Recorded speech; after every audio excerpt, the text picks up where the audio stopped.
guys, this is Garchomp. Welcome back to Pokemon Trading Card Game Online. This is the second game of the Mega Gardevoir deck that I said I would show off before. If you want to see a description on this deck, take a look at the previous video and you can see the sort of decisions that we have made here. But this game is a fair bit weirder, let's put it that way. We're up against an Entei deck here. And Entei is something I really should show as well, actually. It's a pretty cool card. It has the, is it Fated Double, I believe it is, the ability. It basically lets it have two tools at any one time. And it's a pretty powerful card.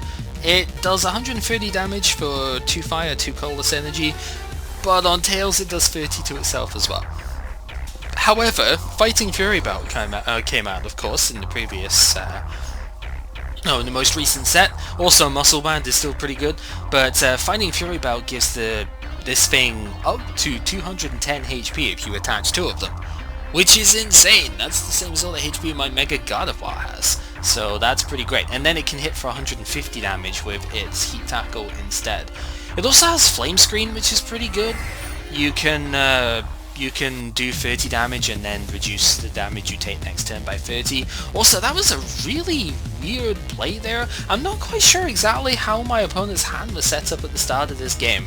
I must be assuming that he drew that Ultra Ball with Shaman. I honestly can't see any other way that this would have played out how it did. Also, Pokemon Fan Club at the start of the game as well. I didn't really expect to see a Fan Club in an Entei deck. It's a bit interesting. A couple of fire did go in the discard, so Blacksmith is a very obvious play next turn. And I kind of made a painful decision here. I really don't want to Sycamore away the Max Potion and Aromatisse, but I need another basic Pokemon down to make good use of Geomancy.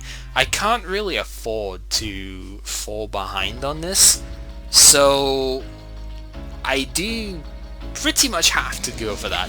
I also really want a Spritzy down, but Shaman is the obvious first target here because I did keep a spare Ultra Ball, so I would be able to use that. I'm debating which way around I want to do this. I was just looking, did I discard a VS Seeker already? No, I did not, so I'm going to make full use of this Shaman because we are going to have a Spritzy and have a 0 card hand for Shaman to draw me all the way back up to 6. The catch is I've already used 3 Ultra Ball on this first turn, so what's making me think I should probably play Level Ball in this deck as well. But hey, that's a pretty good hand. We have Malamar, which is nice. We also got the energy that could attack, it could use to attack, which is pretty good. We're pretty much guaranteed to get Heat Tackle next turn, so I'm not going to have the time to get a lot of energy down. And I maybe could have played the Ultra Ball here to get another Xerneas down so I could have 2 consecutive Geomancies here, but I didn't really want that. I, in my infinite wisdom of the time, was kind of thinking, well, I want to save that Ultra Ball to get Aromatisse, because I know I still have one in the deck, and that would be super helpful right now. But Battle Compressor comes down, that's going to put a Blacksmith in the discard so that VS Seeker can bring it back. That must be the play that my opponent needed to go for here because no Blacksmith in hand. Battle Compressor is just extremely good in a format that's got VS Seeker as well, because you can just compress a supporter out of your deck and easily get it back with VS Seeker, and that's really, really good for those one-off text supporters and stuff that you play. So this Entei is fully charged, it's got the Muscle Band. There wasn't another energy attachment. That's the one big thing here. And then the second big thing is that it hits itself with its recoil. So it only has 100 HP left at the moment. I don't actually know why I put Malamar out here. I guess I had Fairy Gardens so I could just retreat to whatever. And I was like, sure, we'll go with that. I was really thinking, am I going to Ultra Ball here for the Aromatisse? And then I looked at it, I was like, I don't have the cards to do it.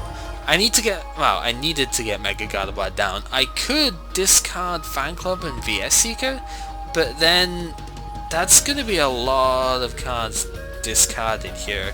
That is actually what I'm going to do, but in the end, I do get Aromatisse in this game. There was one game I was trying to get Aromatisse like the entire game, and I don't remember But you see, if I do that, I could go for the easy knockout here with Brilliant Arrow, but that would be like the last game, and I would end up bringing myself down to no cards in hand.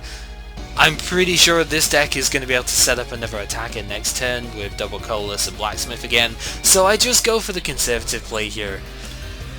Then you play the odds, get the Shaman, draw 5 cards with Shaman is pretty good. Hyper Hypnosis does put the Entei to sleep, which means that it's only a 50% chance it could even attack me next turn, which is pretty good. I don't draw Aromatisse though, and that was my final searching card. So really this deck could probably do with an Evo Soda or two. I find that most of the time that I'm getting Spritzy down just fine, but Aromatisse can be a bit elusive. So maybe adding an Evo Soda to this deck would be pretty good, because then I could also use it to get Mega Gardevoir out from the deck. So yeah, Evo Soda would be a nice addition, but I just didn't really have space for it at the time, I guess. So with that Super Rod putting 2 energy back into the deck as well, a Geomancy would have been super nice here.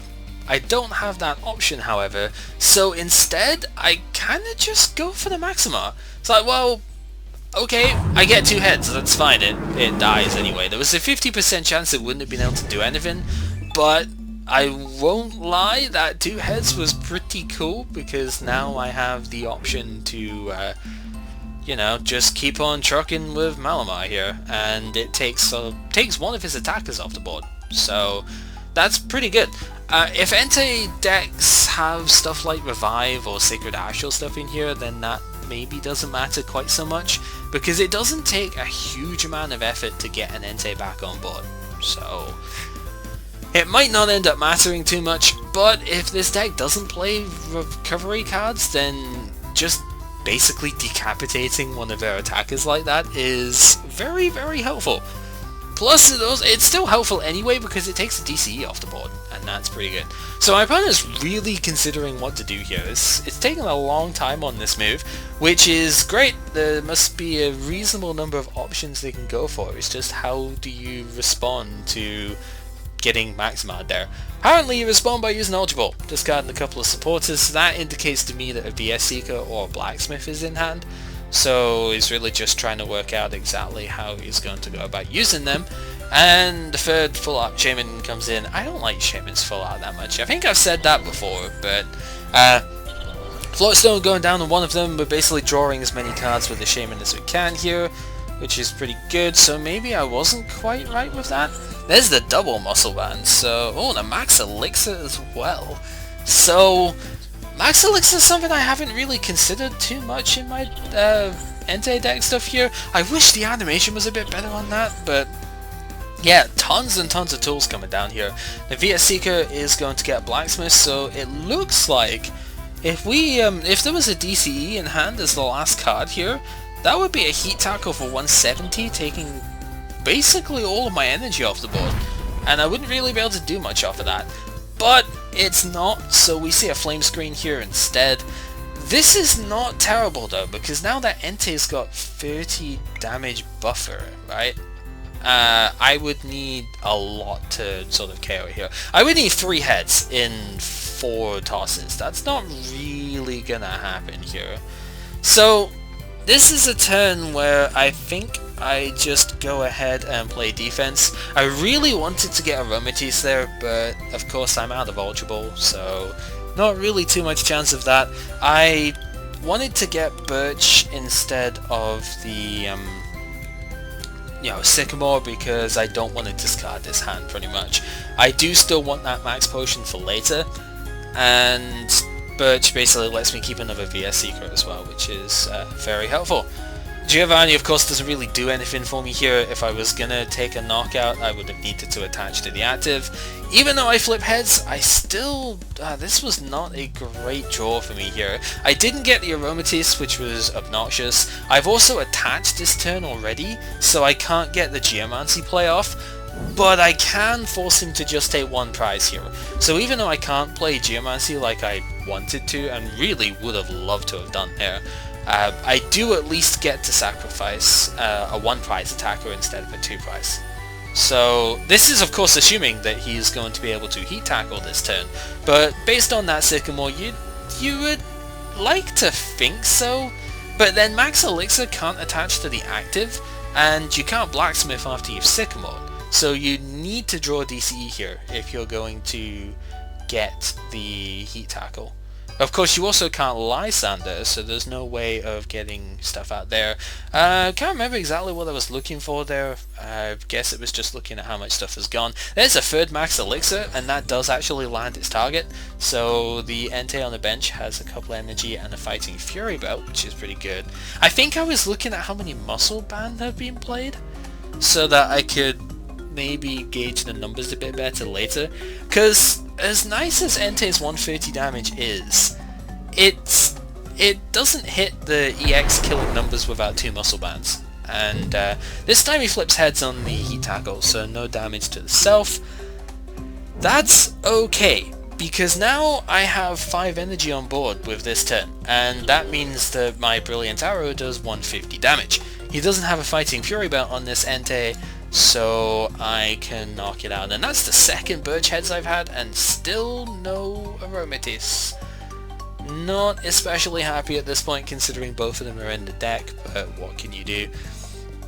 So, luckily I did already attach to the active, and I don't actually need any more energy to deal with stuff here. So we do get the 150 damage knockout, and we're only taking 1 prize, so we're actually even on prizes here. But that's kind of cool because we've both taken 2 knockouts, so, you know, nice stuff there. Now, this Entei can easily get powered up with Blacksmith, and that would be hunky-dory there. I don't have much of an answer to it right now, except, well, I mean, I kind of do, right? Because there's not really a way that it can knock me out in 1 turn. So, unless a second Fighting Fury belt comes down, and that Muscle Band on Shaman is making me figure that the Sky Return play is coming out here, which is kind of interesting. Also interesting to me that this deck plays Puzzle of Time, because I don't know, this Entei deck seems a little bit slower than I would have thought, but then I might just be kind of misthinking things here. But the fact that the Puzzle of Time, I'm a bit confused by this play now that I think about it, to be honest. Because with the Puzzle of Time being played, you know, 2 copies of that being played there, he could have taken DCE and Fighting Fury belt and then gone for the heat tackle rather than the Sky Return here. I guess if you flip tails off of that and I attach an energy, then your Entei is gone. So maybe there was just a bit too much risk reward in that, and Sky Return for 50 is okay instead. But then what do you promote here? Because anything that you promote just gets knocked out by Gardevoir if I attach another energy, right? Unless you already have another Fighting Fury belt and you're just trying to slow roll. That's a possibility. Because then we could get to the 210 HP Entei like as stated before, and I really don't have a way of knocking that out, right? And well, that looks like that's gonna be the case. So I think if I was in my opponent's position here, what I probably would have done is I would have actually had my Entei instead of the Shaman out there, and I probably would have gone for the Flame Screen this turn. Because that still puts a good amount of pressure on Gardevoir, and it basically promotes the knockout next turn. And there'd be absolutely no way that Gardevoir could score a knockout here. I mean, there are very, very sort of obscure ways that this could work if my deck was super techy instead of consistent stuff. You know, Tool Retriever and what's the card called again? Tool Retriever, Muscle Band, and Giovanni's Scheme would let me get the most ridiculous knockout in the universe here. But of course my deck is not teched out for stuff like that, because that would just make it super inconsistent. So I have a choice here as to exactly how I want to play this.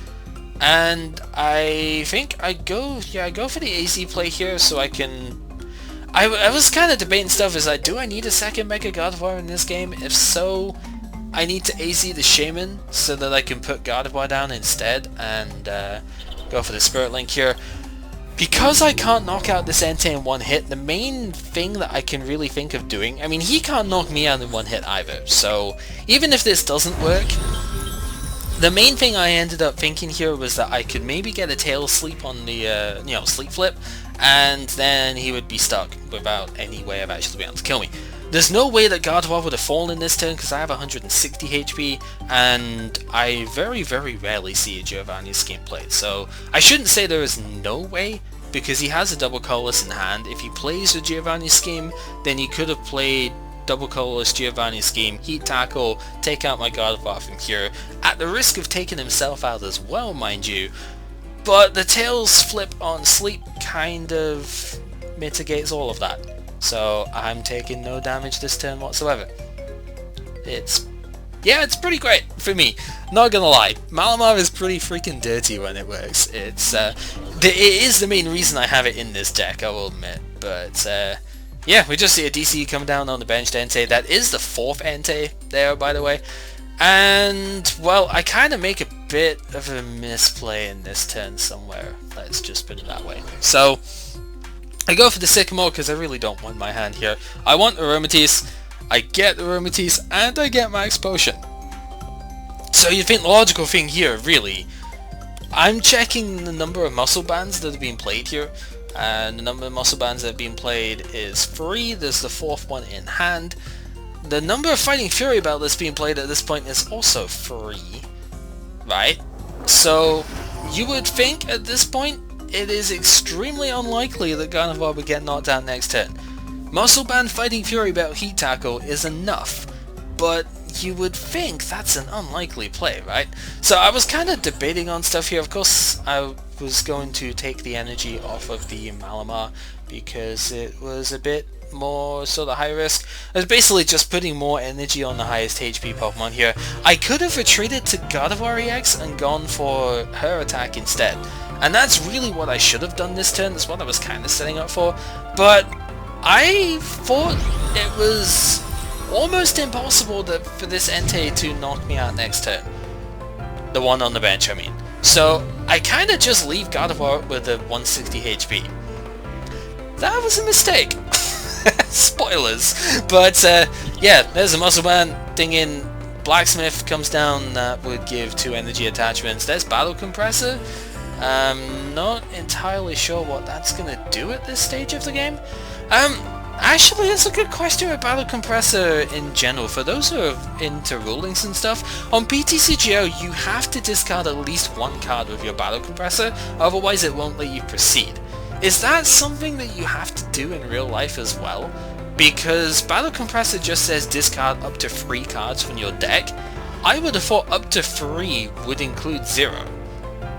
But I don't actually know the ruling specifically on that, so it probably is you have to discard at least 1, but it should say that on the card if that's the case.